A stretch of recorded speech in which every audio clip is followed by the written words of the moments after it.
magpapasko na at para maging masaya kayong lahat, meron akong pag-giveaway sa inyo. And alam kong kailangan to ng ibang tao. Wow! Ayan, nawala na. Susuko. So, bibigay ko sa inyo to. So, ibibigay ko to sa inyo. Pwede nyo siya ibigay sa jowa nyo, sa kung saan-saan nyo gusto, sa kapatid nyo, na kailangan ng bra, kay senyora, ibigay nyo to. Bahala kayo kung anong gusto nyo gawin sa bra ko.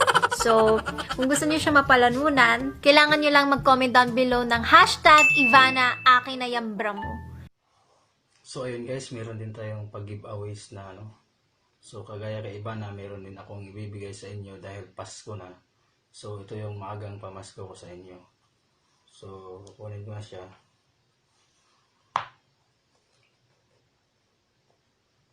Oh, cut direct.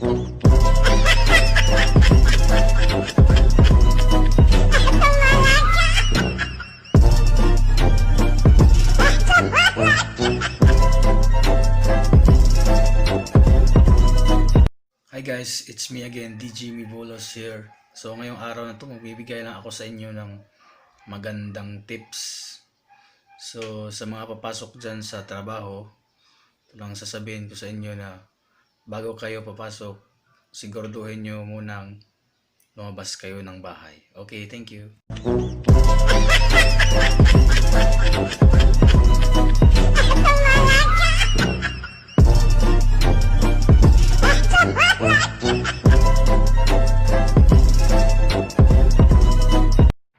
Hi guys, sa amo makuyawan ko sa una katong ito po sa probinsya.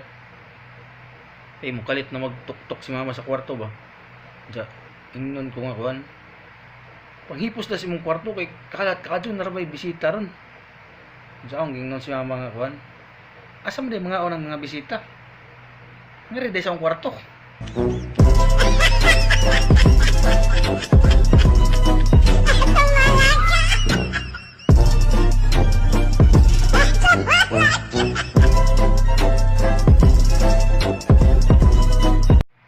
Kay baba mo guys nga katong gamay pa ko or hantod karon ang tawag ni mama ug papa na humot-humot. Mo dyan nilang tawag na humot-humot. Karon pa ko kay baw. Mao di ay.